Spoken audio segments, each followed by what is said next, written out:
إن الحمد لله نحمده ونستعينه ونستغفره ونؤمن به ونتوكل عليه ونعوذ بالله من شرور أنفسنا ومن سيئات أعمالنا. من يهده الله فلا مضل له ومن يضلله فلا هادي له، وأشهد أن لا إله إلا الله وحده لا شريك له، وأشهد أن محمدا عبده ورسوله. أما بعد، فأعوذ بالله من الشيطان الرجيم. بسم الله الرحمن الرحيم. يا أيها الذين آمنوا كتب عليكم الصيام كما كتب على الذين من قبلكم لعلكم تتقون. صدق الله العظيم. إن الله وملائكته يصلون على النبي يا أيها الذين آمنوا صلوا عليه وسلموا تسليما.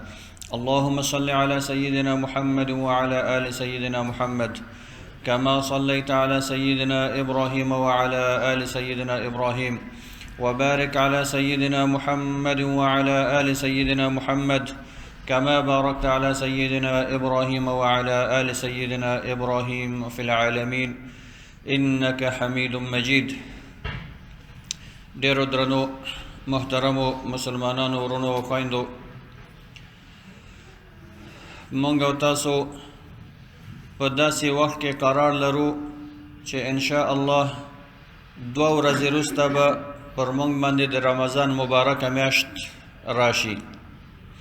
الله تعالی دې مونږ او تاسو ته ژوند، صحت، سلامتی او ایمان سره نصیب کړي چې د دغه میاشتې قدر وپېژنو او په دغه میاشت کې کمه حق قدره د الله تعالی عبادت وکړو او د الله تعالی د هغه بندگانو څخه وشمیرل شو چې په دغه میاشت کې هغو ته مغفرت کیږي.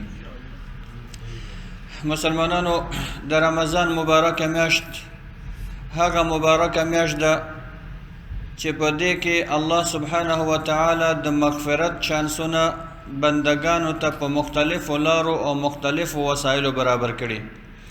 ځکه هم رسول الله صلی الله علیه وسلم په دې اړه باندې فرمایي، هغه څوک چې د رمضان د میاشتې د خیر څخه محروم شو فقد حرم الخیر کله، دی د ټول خیر څخه محروم دی. یعنی انسان که چیرې د رمضان په میاشت کې هم خیر د نصیب نشي او دی د الله څخه خیر او مغفرت لاسته را نه وړي، نو دی به بیا په کوم وخت کې او په کومه زمانه کې خیر ترلاسه کړي. ځکه هم بل حدیث شریف کې رسول الله صلی الله علیه وسلم فرمایي چې د حدیث مفهوم دی: ومن لم يغفر له في شهر رمضان فأي شهر يغفر له.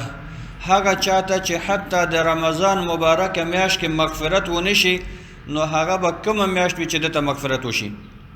ځکه د مغفرت او د بخښنې د عفو د الله تعالی د رحمت حاصلولو موسم وقت هغه د رمضان مبارک میاشت ده. په دې کې ډیر زیات چانسونه دي چې ان شاء الله د رمضان په طول کې به دغه فضایل مونږ او تاسو ته وقتاً فوقتاً بیانېږي. رسول الله صلی الله علیه وسلم د دغه میاشتې په اړه مونږ او تاسو ته فرمایي: اوله رحمه واوسطه مغفره واخره عتق من النار، او کما قال علیه السلام. د دغه مبارکې میاشتې لومړی لسیزه، لومړی لس ورځې د رحمت ورځې دي. الله تعالی په خپلو بندګانو رحمت کوي. و اوسطه مغفره، منځنۍ لس ورځې د یولسم څخه تر شلم پورې دا د مغفرت ورځې دي چې الله تعالی خپلو بندګانو ته بې حده مغفرت کوي. او آخري لس شپې او ورځې د رمضان مبارک هغه د مغفرت شپې دي، د عتق من النار شپې دي چې انسان د دوزخ څخه خلاصېږي او د جنت مستحق ګرځي. داسې مبارکه میاشت د مسلمانانو چې دې کې د شیطانانو هغه مرده، هغه ډیر بد او شریر شیطانان تړل کېږي، د دوزخ دروازې تړل کېږي، د جنت او د آسمان دروازې خلاصېږي. په دې معنی د جنت دروازې خلاصېدل څه معنی لري مسلمانانو؟ مونږ او تاسو کو فقط کله کله اورو د جنت دروازه خلاصه ده، نور لږ فکر په دې کې نه کوو چې دا څه معنی لري. د جنت دروازه خلاصه ده، د الله له لورې عمومي دعوت دی چې هر څوک جنت ته ننوتل غواړي دروازه خلاصه ده، را دي شي. اوپن انویټیشن، خلاص دعوت دی هر چاته، هر چاته د جنت دروازه خلاصه ده. فقط دا جرأت دی وکړي جنت ته دراشي. مګر که څوک جنت ته ننوتل نه غواړي، په دغه خلاصه دروازه ننوتل نه غواړي، نو دغه انسان په خپل ځان باندې ظلم کوي. بل څوک پر د باندې ظلم نه کوي، نه پر الله ظلم کوي، نه بل انسان پر باندې ظلم کوي. ځکه الله جنت خلاص کړی، راشه جنت ته ننوځه، دروازه خلاصه ده، مېلمستیا درته آماده ده. په دې معنی چې ته لږ د الله لاره تعقیب کړه، لږ د الله لاره ونیسه، الله تا ته د جنت دروازه خلاصه کړې، شیطان یې تړلی، د اسمان د رحمت دروازې تا ته خلاصې دي، مګر انسان دی چې غافل دی، په دغه مسایلو کې فکر نه کوي. سلمان فارسی رضی الله عنه دی روایت کوي چې رسول الله صلی الله علیه وسلم د شعبان د میاشتې په آخري ورځ باندې چې سبا رمضان دی، مونږ خو بل سبا انشاءالله رمضان لرو، دوشنبې پر ورځ 2 ورځې وروسته، خو چې د شعبان آخري ورځ وه په سبا باندې روژه ده، په دغه ورځ رسول الله صلی الله علیه وسلم وایي مونږ ته صحابه کرامو ته یو ډېره جامع خطبه او موعظه وړاندې کړه.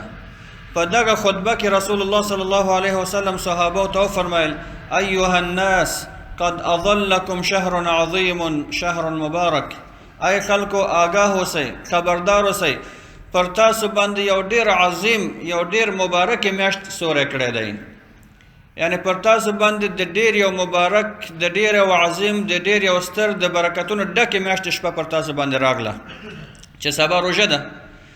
بیا فرمایي چې فیه لیلة خیر من 1000 شهر، په دغه میاشت کې یوه شپه ده چې په دغه شپه کې عبادت کول د 1000 میاشتو د عبادت څخه بهتر دی. یعنی که یوه شپه ته په دې میاشت کې عبادت وکړې د لیلة القدر په شپه، تا ته به الله عز وجل دومره اجر درکړي لکه تا چې 1000 میاشتې د الله دپاره عبادت کړی وي. دا چانس همیشه نشته، دا د رمضان په میاشت کې ده. که مونږ او تاسو 1000 میاشتې محاسبه کو، دا 83 کاله او 100 میاشتې کېږي، تقریبا 83 کاله او 4 میاشتې یا 5 میاشتې کېږي. یعنی یو شپه کې الله عز وجل تا ته د 83 کالو د عبادت اجر او ثواب درکوي. حال دا چې زموږ عمر به څومره وي، یا به 80 کاله یا 80 کاله یا 80 کاله، هم الله ته معلوم دی که څوک دغه مرحلې ته ورسیږي. که دا مسلمان متوجه وي او د هر رمضان کې د لیلة القدر تلاش وکړي او هر شپه عبادت وکړي، نو په هر کال کې که د 83 کالو عبادت اجر واخلي او د 20 کاله په اخلاص سره عبادت وکړي، نو 20 په 83 کې ضرب ورکړه، دا 100,000 کاله کېږي. نو په دغه اساس الله عز وجل د محمد صلی الله علیه وسلم امت ته د مغفرت او د بخښنې او د اور څخه د خلاصون دغه چانسونه مهیا کړي. نو رسول الله صلی الله علیه وسلم فرمای فیه لیلة خیر من 1000 شهر، په دغه میاشت کې یوه شپه ده چې د هغې عبادت د 1000 میاشتو د عبادت څخه بهتر دی. بیا فرمای فرض الله صیامه وجعل قیام لیله تطوعا، الله عز وجل په دغه میاشت کې روژه نیول پر تاسو فرض کړي. هغه انسان چې بالغ دی، عاقل دی، توانمند دی، روژه نیولی شي، مریضتیا نه لري، مسافر نه دی، په دغه انسان باندې روژه فرض ده. اما د شپې عبادت چې تراویح دی، دا الله تطوع ګرځولی. تطوع څه ته وایي؟ نفل، یعنی فرض نه دی اما ډېر غټ د اجر او فضیلت سبب دی. ځکه وروسته موږ تاسو د فضایل وایو. رسول الله صلی الله علیه وسلم فرمایي من قام رمضان ایمانا واحتسابا غفر له ما تقدم من ذنبه، هغه څوک چې د رمضان په میاشت کې قیام وکړي، تراویح وکړي، تهجد لمونځ وکړي، نو دته به الله عز وجل د ده ټول سابقه ګناهونه عفو کړي. نو ځکه رسول الله صلی الله علیه وسلم فرمایي چې د رمضان روژه فرض ده، اما د شپې قیام، تراویح او تهجد دا نفل دی. بیا فرمایي من تطوع فيه بخصلة من الخير كان كمن أدى فريضة فيما سواه، هغه انسان چې دغه رمضان مبارک میاشت کې یو تطوع یعنی یو نیک کار وکړي، دغه نفلی کار به الله تعالی دومره ښه قبول کړي او دومره اجر به ورته ورکړي لکه ده چې یو فرض ادا کړی وي. د فرض ثواب ډیر زیات دی، فرض او نفل سره نه مقایسه کیږي. نو که څوک په نورو میاشتو کې نفل کوي د نفل ثواب اخلي، فرض اخلي د فرض ثواب اخلي، مګر په دغه میاشت کې که انسان هر نفلی عمل کوي، که هغه صدقه ده، که هغه خیرات ده، که هغه لمونځ ده، که هغه تلاوت ده، که هغه ذکر دی، هر نیک عمل چې کوي دته الله عز وجل د یو فرضي نیک عمل ثواب ورکوي. که ته همداسې خیرات کوي، تا ته د زکات اجر درکول کېږي. که نفلي لمونځ کوي، تا ته د فرض و اجر درکول کېږي. یعنی هر نفل په فرضي عبادت اجر باندې بدلیږي. اوس که څوک په دغه میاشت کې فرضي عمل ترسره کوي، د هغه اجر څومره دی؟ نو فرمایي ومن ادى فيه فریضة كان كمن ادى 70 فریضة فيما سواه. اما په دغه مبارکه میاشت کې که څوک فرضي عمل ادا کوي، لکه ماسپښین مونځ، جمعې مونځ، مازدیګر مونځ، ماښام، ماخوستن فرضي عمل ترسره کوي، نو ده ته الله تعالی د 80 فرضونو اجر ورکوي. یو لمونځ چې وکړې فرضي لمونځ، تا ته الله د 80 فرضونو اجر درکوي. بیا فرمای وهو شهر الصبر والصبر ثوابه الجنه. د رمضان مبارکه میاشت دا د صبر میاشت ده. انسان ته د صبر درس ورکوي، د صبر تلقین ورکوي. صبر د څه نه؟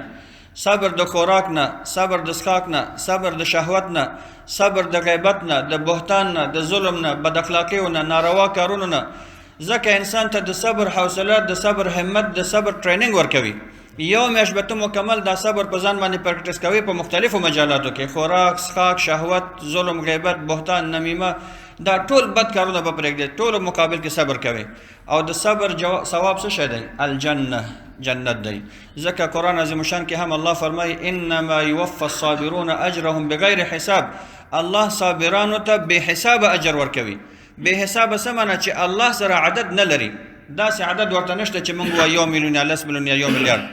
الله سره دغه اجر دی او حساب الله ته معلوم دی، بل چاته نه دی معلوم، یعنی ډیر زیات اجر ورکوي. او رسول الله صلی الله علیه وسلم په دغه حدیث کې او نور حدیثو کې فرمایي چې والصبر ثوابه الجنه. د صبر ثواب عاقبت جنت دی، بل څه شی نشته. نو دغه میاشت د صبر میاشت ده چې انسان په دې کې سره د دې چې د خوراک او څښاک او شهوت څخه ځان ساتي د سهار نه تر ماښامه، مګر خپل ژبه باید وساتي، خپل غوږونه باید وساتي، خپل سترګې باید وساتي، خپل لاس باید وساتي، خپل پښې باید وساتي، خپل نظر باید وساتي.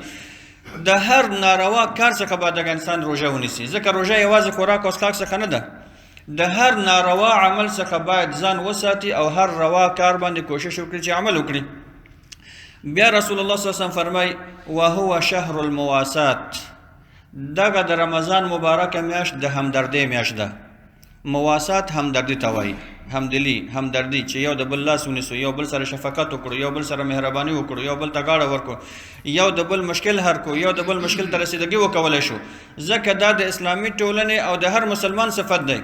په اسلامي تعلیماتو کې دا نشته چې یو مسلمان د مشکل ولري او بل مسلمان د بیغمه وي. اسلامي ټولنه، اسلامي تعلیمات مونږ او تاسو ته دا دستور راکوي چې هر مسلمان د بل مسلمان د مشکل څخه باید خبر وي. که ستا یا ورور مریض دی او ته د صحت په حالت کې بې فکره بې چرته دغه په کیسه کې نه، نو دا د مسلمان صفت نه دی. هغه سره چې هر قسم مرسته کولی شي باید وشي، که هغه مالي مرسته ده، که هغه جاني مرسته ده، که دوا ورته ورکولی شي، که وږی دی دغه نس ورکړه، که هغه لباس نه لري لباس ورته ورکړه. یعنی په هر وسیلې سره چې ته یو مسلمان سره کوشش همدردي دغه لاس نیولی شي دا باید وکړي. ځکه رسول الله صلی الله علیه وسلم فرمایي وهو شهر المواسات، دا د همدردۍ میاشت ده. هر مسلمان باید خپل خپلوانو کې، دوستانو کې، خپل فامیلونو کې، خپل ټولنه کې هر مسلمان چې یو مشکل لري او ته د هغه مشکل په حل کې د خپل وس مطابق کومک مرسته کولی شي، دا پر تا فرض باید دا کار وکړي. نو دغه کار په رمضان کې د حد نه زیات ثواب لري، مګر د رمضان میاشت د پریکټس میاشت ده. یو میاشت که چیرې ته دا کار وکړې په خپل باقي ژوند کې باید عمل په دې باندې وکړي. دا که یو انسان یو میاشت پریکټس هم کوي او د رمضان څخه وروسته بیرته د خپل ټول نیک عادتونه پرېږدي، نو دا به بیا بې فایدې وي. رمضان کې هر ورځ تلاوت، بیا ټول 11 میاشتې قرآن نه خلاصوو. رمضان کې مسجدونه زموږ ډک، رمضان نه وروسته مسجد کې بیا هېڅوک نه لیدل کېږي. رمضان کې تهجد او قیام اللیل، رمضان نه وروسته بیا هېڅ شی نشته. رمضان کې هر ماښام افطار ورکوو یو بل ته، رمضان نه وروسته بیا هېڅ شی نشته. رمضان کې خیراتونه صدقات کوو، رمضان نه وروسته بیا هېڅ شی نشته. دغه میاشت مبارک ډیر زیات اجر او فضیلت لري، مګر اساساً دا د پریکټس میاشت ده چې انسان ته ټریننګ ورکوي. دغه کارونه خپل کړه، په باقي ژوند کې باید دې باندې عمل وکړو. نو رسول الله صلی الله علیه وسلم فرمایي وهو شهر المواسات وهو شهر یزاد فیه رزق المؤمن. دا هغه میاشت ده چې په دغه میاشت کې د مؤمن روزي زیاتیږي، روزي زیاتیږي، رزق. ځکه عملا هم مونږ او تاسو ګورو، رمضان نه غیر زمونږ او تاسو په دسترخوان باندې سره کم خواړه وي او د رمضان مبارکه میاشت کې سره کم خواړه وي. که ډېر یو غریب اقتصادي مشکل سره انسان هم مخامخ وي، خو د الله په فضل سره د رمضان دسترخوان د متفاوت تر دی، مختلف دی د پخواني دسترخوان څخه. دا خو هغه زیاتوالی دی چې مونږ په سترګو باندې ګورو، مګر دا چې الله تعالی د انسان په رزق کې څومره برکت اچوي، د انسان په مال کې څومره برکت اچوي، د انسان په بدن او صحت کې څومره برکت اچوي، هغه زه نشم بیانولی.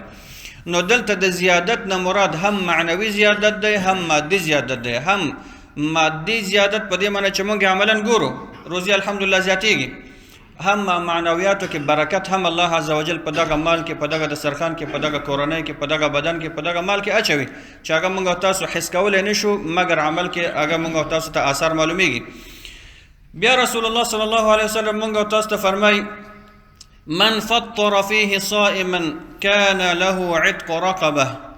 هغه څوک چې په دغه میاشت کې یو روژهدار ته فقط افطار ورکړي، فقط افطار، یو ګوټوبو ورته ورکړي، یو دانه خرما ورته ورکړي، یو څه شی دې ورته ورکړي، فقط چې هغه پرې باندې افطار وکړي، دا څومره اجر لري؟ عتق رقبه. دومره اجر او ثواب لري لکه تا چې یو مریی، یو غلام د په خپل پیسو باندې اخیستلی وي او بیا د الله دپاره آزاد کړی وي. فقط یو افطاری ورکول دومره اجر لري، مانند که یک غلام را به پول خود خریدی و پس به خاطر الله آزاد کردی. دا فقط د یو افطار اجر دی. بیا فرمای یعطي الله هذا الثواب من فطر صائما على مذقة لبن او تمرة او شربة ماء. دغه اجر چې د یو غلام آزادولو اجر دی، دا په څه شي باندې الله ورکوي؟ هغه چاته ورکوي چې یو روژهدار ته فقط افطار ورکړي، په څه شي باندې؟ په شیدو باندې، یو ګوټ شیدې دې ورته ورکړي، ځکه هغه وخت کې دا شیده رایج، نور دغه مشروبات او نور شیان دومره نه وو، فقط د اوښانو شیدې وې، یو ګوټ شیدې دې ورته ورکړي، یا د یوه دانه خرما ورته ورکړه، یا د یو ګوټ اوبه ورته ورکړي، یعنی هر هغه څه چې دی پې فقط افطار وکړي، تا ته الله تعالی د یو غلام آزادولو اجر درکوي. اما که ته یو روزهدار په نس باندې موړ کې دومره خوراک د ورته ورکړي چې هغه وخوړه ور باندې موړ شو، دا به بیا څومره اجر ولري؟ ځکه فقط د افطار ورکولو اجر د یو غلام آزادولو دی، نو نس مړولو اجر به څومره وي؟ رسول الله صلی الله علیه وسلم فرمایي ومن اشبع صائما کان مغفرة لذنوبه. هغه څوک چې یو روژهدار په نس باندې موړ کړي، کان مغفرة لذنوبه، دغه عمل د دپاره د ټولو ګناهونو مغفرت دی. الله تعالی دغه انسان ته کاملا مغفرت کوي، ټول ګناهونه ورته بخي. دین علاوه وسقاه الله من حوض شربة لا يظمأ حتى يدخل الجنه.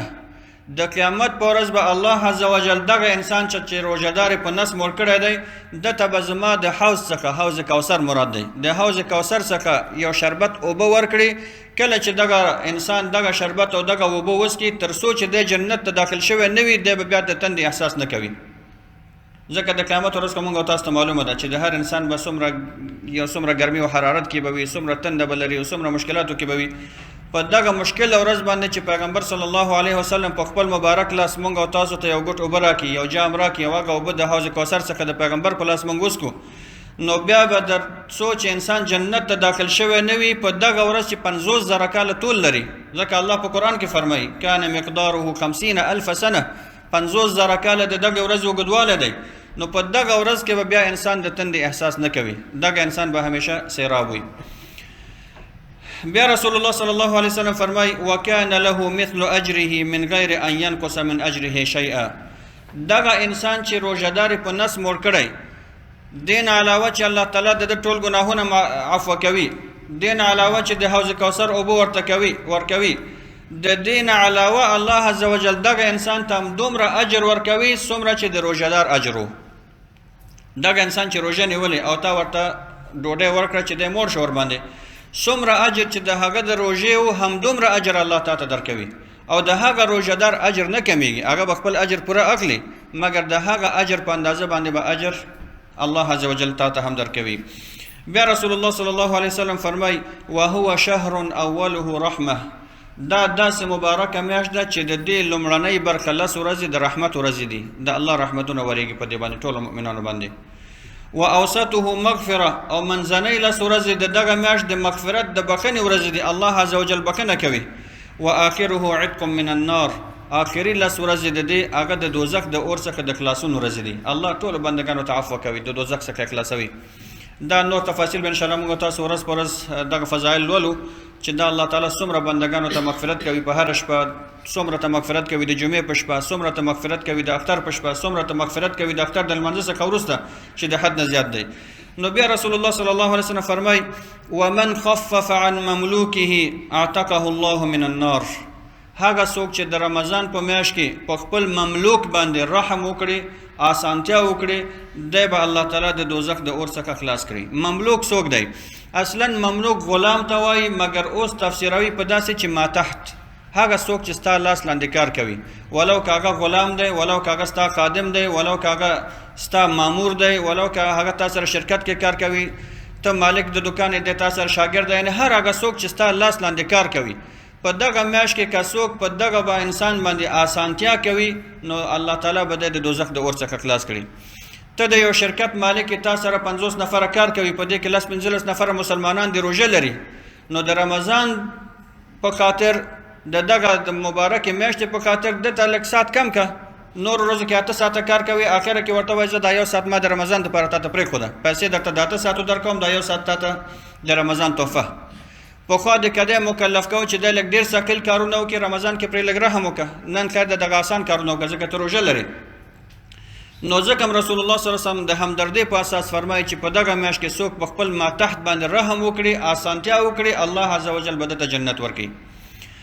په یو د غزواتو کې سفرونو کې رسول الله صلی الله علیه وسلم صحابه کرامو سره دی.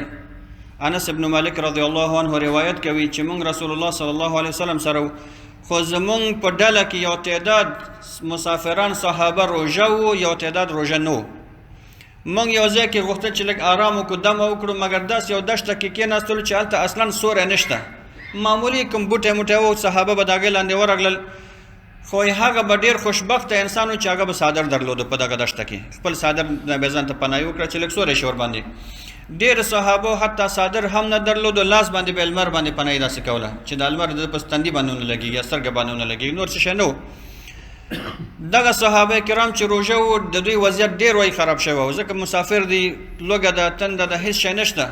خو هغه کسان چې په مونږ کې روژه نه وو دوی نسبت د روژهدارو نه لږ چست وو، ځکه حداقل به دوی کومه خرما خوړلې وي یا کوم ګوټ اوبه به څښلې وي. نو مونږ چې ولیدل چې دا روژهدارانو وضعیت ډېر خراب دی، نو دغه کسان چې روژه نه درلودله مونږ پاڅېدلو، د روژهدارانو لږ خدمت مې وکړه، دوی ته مو سفرونه جوړ کړه، په دې باندې مصادرونه ونیول، د دوی یو څه خدمت مو وکړه. نو کله چې ماښام شو رسول الله صلی الله علیه وسلم چې زمونږ د وضعیت نه خبر شو چې دغه کسان چې روژه نه وو دوی د روژهدارانو خدمت کړی، رسول الله صلی الله علیه وسلم مونږ ته وفرمایل چې ذهب المفطرون بالاجور، هغه کسانو چې روژه نه درلودله ټول اجرونه یې واخیستل، هغه کسانو چې روژه نه درلودله هغو ټول اجر واخیسته. په دې معنی چې دوی د روژهدارو خدمت وکړه، په دې معنی نه ده چې روژهدارو اجر وانه خیسته، هغو خو د خپل روژې اجر واخیسته، خو څومره اجر چې روژهدارو درلوده همدومره اجر الله عز وجل دغه خادمانو ته صحابو ته چې خدمت وکړه د خدمت په سبب باندې ورته اجر ورکړه. نو دغه خدمت کېدی شي په روژه ماتې باندې وي، ته ورته ډوډۍ ورکوي یا خرما ورکوي، اوبه ورکوي، یا د هغه نور قسم خدمت کوي، په دغه اساس باندې دوی ته الله تعالی همدومره اجر ورکوي. په دې میاشت کې مسلمانانو یو نقطه ډېره مهمه ده چې موږ او تاسو خپلو کورونو کې زنانه په رمضان کې دومره مصروفوو چې هغه بیچارهګانې نه تلاوت ته پرېږدو، نه یې عبادت ته پرېږدو، نه یې تراویح ته پرېږدو، نه یې تهجد ته پرېږدو.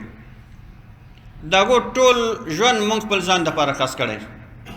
هر ورځ به زموږ او تاسو په کورونو کې مېلمستیاوې وي، یو ډله به زه مېلمه کوم، سبا یې ته مېلمه کوي، سبا یې ته مېلمه کوي، بل سبا یې دی مېلمه کوي. مېلمستیا ډېر نیک صفت دی، نیک خصلت دی.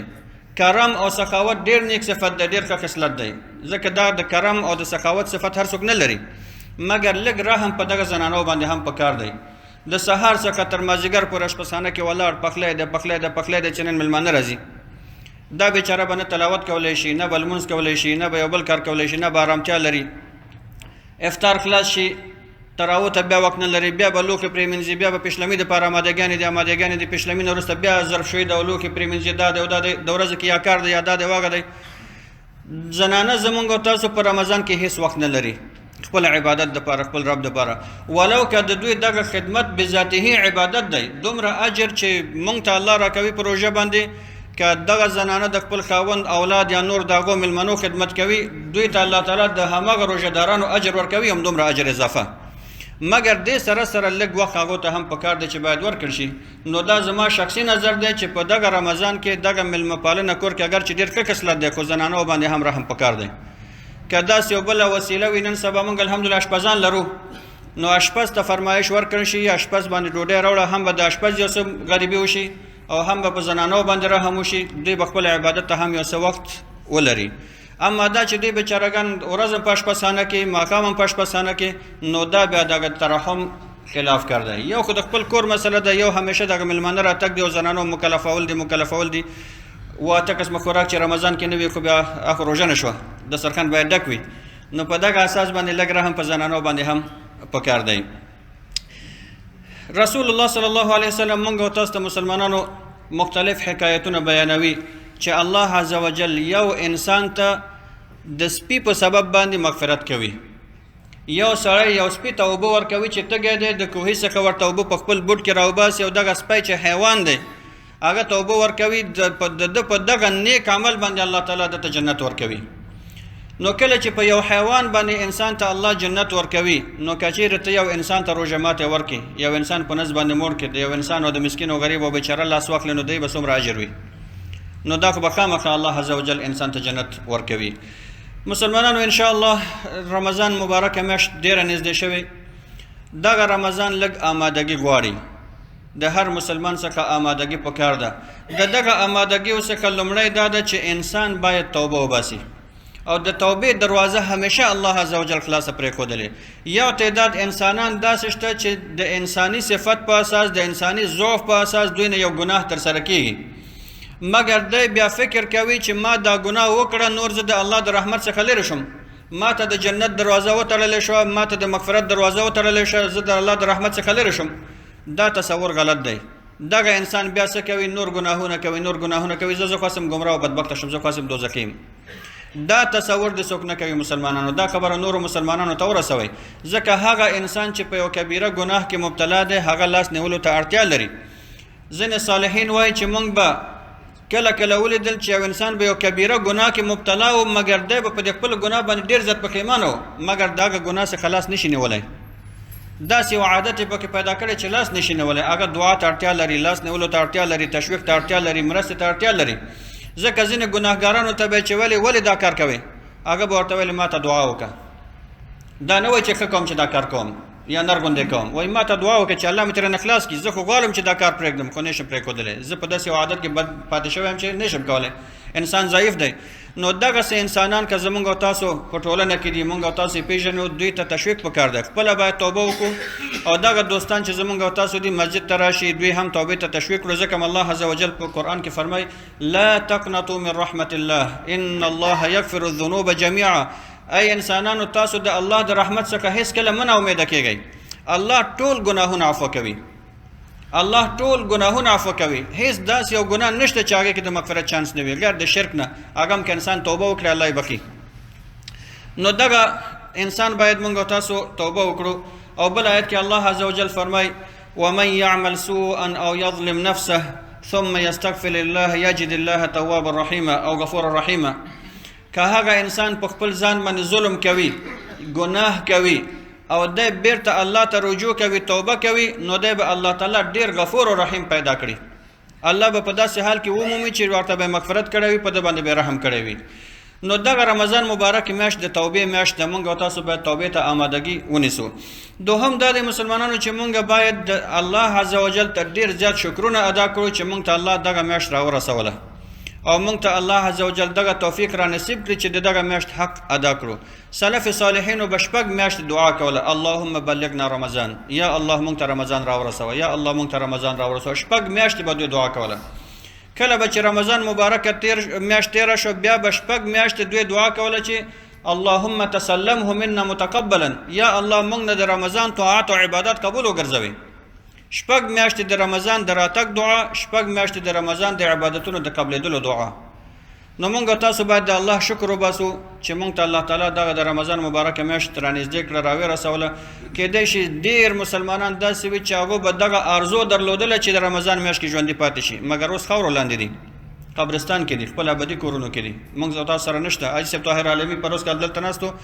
کیدای شي 3 څلور وارې قرآن به ختم کړی وي خو څه کال موږ سره نشته ډېر انسانان به داسې وي چې دغه ارزوګانې لري خو اوس نشته نو موږ او تاسو که بیا هم دا 2 ورځې 3 ورځې پاتې دی الله پوهېږي د موږ او تاسو په عمرونو باندې مګر انشاءالله امید لرو چې ژوندي پاتې شو د رمضان ښه عبادت وکولی شو نو د الله په دې باندې باید شکر ادا کړو درېیم مسله دا د مسلمانانو چې رمضان مبارکه میاشت لږ زده کړې ته اړتیا لري انسان باید د رمضان د میاشتې ځینو احکام او آدابو باندې ځان پوه کړي په دغه منبر باندې مسلمانانو ټول مسایل نشي بیانېدلی ډېر محدود وخت لرو اوس هم زه ساعت ته ګورم ساعت رانه منډې وهي هلته انګلیسي بیان بیا پاتې دی د جمعې لمونځ دی او خلک کارونو ته ځي نو په دې منبر باندې هر شی نشي بیانېدلی. ځان پوهولو ته اړتیا ده، باید مسلمانان راشي، علماو څخه ځان پوه کړي په مسایلو باندې، د رمضان احکام، د اعتکاف احکام، د روژې د تراویح احکام، د قیام اللیل احکام، نور کورني مسایلو احکام باندې ځان پوه کړو. همدارنګه د رمضان مبارکه میاشت یو عزم او ارادې ته اړتیا لري. اوس هم داسې مسلمانان شته چې دا ته ورته وایي رمضان ته 2 ورځې پاتې شه، پکې لړزېږي، ولله دا بیا مصیبت راغی، بیا به خوراک نه کوم، بیا به اوبه نه څښم، بیا به دا نه کوم. دغه مسلمانان دې لږ خپل حالت ته دوباره تصور او رجوع وکړي، الله ته د توبه وکړي. رمضان مبارک میاشت لږ همت ته اړتیا لري. صحابه کرامو په دغه میاشتو کې ډېر ګډ ګډ فتوحات کړي دي. د بدر غزوه په کوم وخت شوې؟ 18 د رمضان باندې شوې، چې هغه د حق او د باطل معرکه وه. که دغه جنگ بدر کې مسلمانان غالب شوی نه وای، نن به اسلام نه وای. رمضان میاشت کې شوې، په هغه ګرمۍ کې، په هغه مشکلاتو کې چې هغو به څه شو، په ورځ کې به یو خرما یا خوړه یا به نه شو خوړلی. مګر موږ تاسو الحمدلله په رمضان کې خوراک د نورو ورځو نه عادي ډېر کوو، ځکه پېشلمی مو کړی دی او ماښام کې دومره خورو چې هغه 3 ورځو ته کفایت کوي، او بیا هم موږ ورخطا یو چې روژه به څنګه شي، روژه به څنګه شي. اما هغه څوک چې مریضان دي، الله تعالی هغو ته رخصت ورکړی.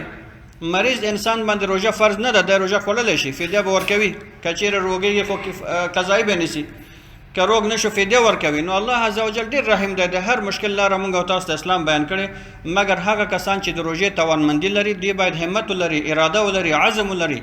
دی باید همدا اوس نه ملا وتړي چې زه به یو میاشت روژه نیسم، په ښه شکل سره به نیسم، هماغه شکل چې الله ماته ویلي، هم به خوله روژه ساتم، هم به د سترګو روژه ساتم، هم به د غوږونو روژه ساتم، هم به د شهوت روژه ساتم، هم به د نس روژه ساتم، او هم به هماغه د خوراک او څښاک روژه ساتم. نو دغه ارادې باید موږ تاسو ولرو. رمضان مبارکه میاشت د قرآن میاشت ده. قرآن سره باید موږ تاسو یو تړاو پیدا کړو. د دې په ځای چې کورونو کې بې ځایه فارغ وختونه تېروو، یا به تلویزیون کې یو سیریال ګوري، یا به تلویزیون کې یو بل پروګرام ګوري، یا به یو بل شی ګوري، یا به موبایل سره مصروف وي، فیسبوک دی، فلان دی، فلان دی. د هغې په ځای باندې که پوهېږي انسان چې کور کې مې وخت ضایع کېږي، راشي مسجد کې کښېنئ، مسجد کې تلاوت وکړه، ذکر وکړه، لمونځ وکړه، دعا وکړه، همدلته کښېنه، مسجد کې د الله کور دی. همدارنګه د اعتکاف او لیلة القدر چانسونه په دغه میاشت کې شته. د بې ځایه خبرو په عوض موږ او تاسو باید کوشش وکړو چې د الله تعالی ذکر وکړو. بې ځایه خبرو نه باید په دغه میاشت کې اجتناب وکړو، د الله تعالی ذکر ته توجه وکړو. 5 وخت لمونځونو باندې باید پابندي وکړو په دې میاشت کې.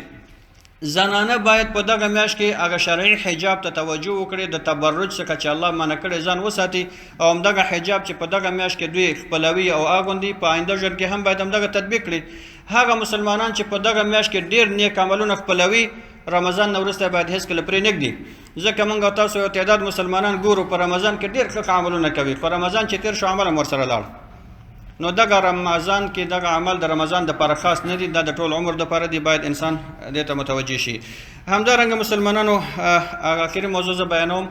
په دغه میاشت کې موږ او تاسو باید خپل ماشومان ډېر زیات تشویق کړو، خپل اولادونه تشویق کړو، ځکه موږ او تاسو په داسې یو ټولنه کې اوسېږو چې دلته هغه رمضاني روحیات نشته. په ځینو اسلامي هیوادونو کې ګورئ چې یو میاشت یو نیم میاشت مخکې رمضان دپاره خوشحالانې دي، تشویقونه دي، کورنیو کې د رمضان خبرې دي، آمادګیانې نیول کېږي. ماشومان احساس کوي چې داسې یو خاص موسم را روان دی، یو خاص وخت را روان دی، پوښتنه کوي څه خبره د رمضان دی، رمضان کې څه کوو، دا کوو، دا کوو، دا کوو. نو هر کورنۍ د هر والد او والدینو مسؤلیت د خپل ماشومان راټول کړي، هغو پوه کړي چې موږ تاسو د عبادت میاشت رمضان دی، دوشنبې په شروع کېږي، موږ روژه نیسو، موږ دا کوو، موږ دا کوو. دا ورته تشریح کړي. په خپل کور کې یو څه بدلون او تغیرات راولو، یو جنماز یو چېرته واچوه، یو قرآن جنماز سره کېږده، لږ یو څه مواصفاتو ته کور کې تغییر ورکړه، تر څو ماشومان احساس وکړي چې یو نوی بدلون را روان دی.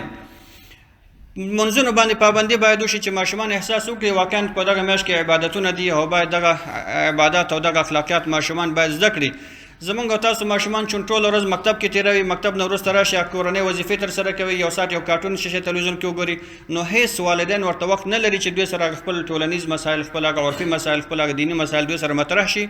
نو د والدینو مسؤلیت دی چې مکمل خپل اولاد ته د رمضان مبارک میاشت په اړه باندې معلومات ورکړي، تر څو هم موږ سره دوی په دغه خوشحالۍ کې او عباداتو کې شریک شي.